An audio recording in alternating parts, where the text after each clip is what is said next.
Salut à tous, aujourd'hui je vous montre 4 méthodes différentes pour estomper vos crayons de couleur pour éviter d'avoir les traits de crayon qui se voient trop sur vos dessins.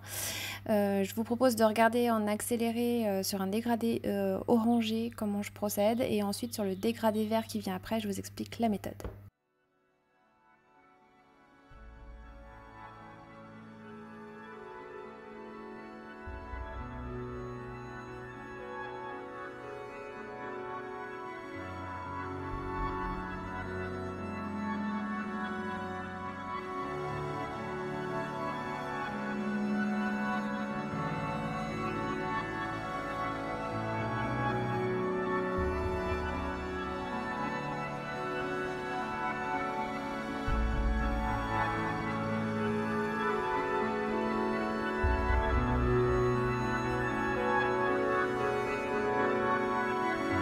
Alors pour le dégradé au crayon blanc, il suffit d'appliquer votre couleur du plus clair au plus foncé, sans appuyer trop sur votre crayon. Et ensuite, il vous suffit juste de colorier avec le crayon blanc comme avec une autre couleur.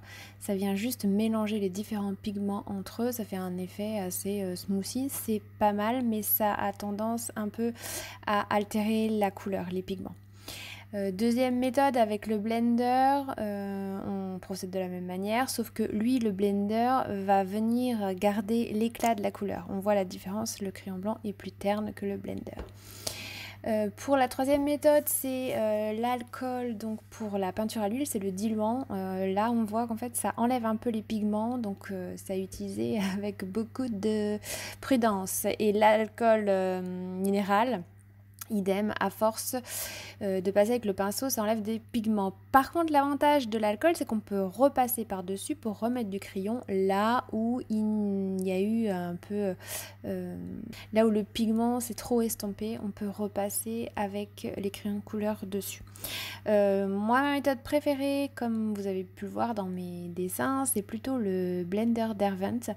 L'inconvénient de cette méthode, c'est d'une part qu'on ne peut pas retoucher et d'autre part que quand vous avez des grandes pièces, des grandes surfaces à blender, je vous avoue que ça fait assez mal quand même jusqu'à l'avant-bras et aux mains parce qu'il faut appuyer fort, il faut exercer une pression assez importante.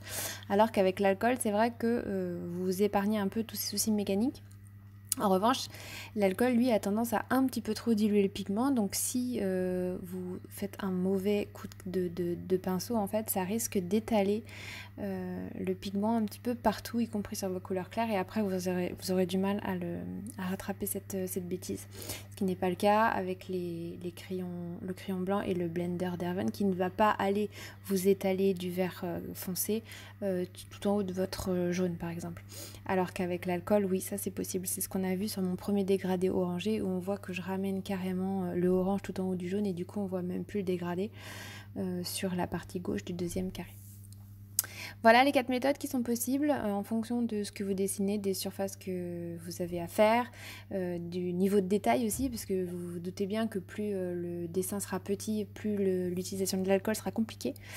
Ou alors il faut utiliser vraiment des tout petits pinceaux, au bout plutôt fin. Voilà, donc essayez, testez, dites-moi ce que vous en pensez. Vous pouvez toujours laisser vos questions et vos commentaires dans la barre de commentaires. Allez, canapé Michel!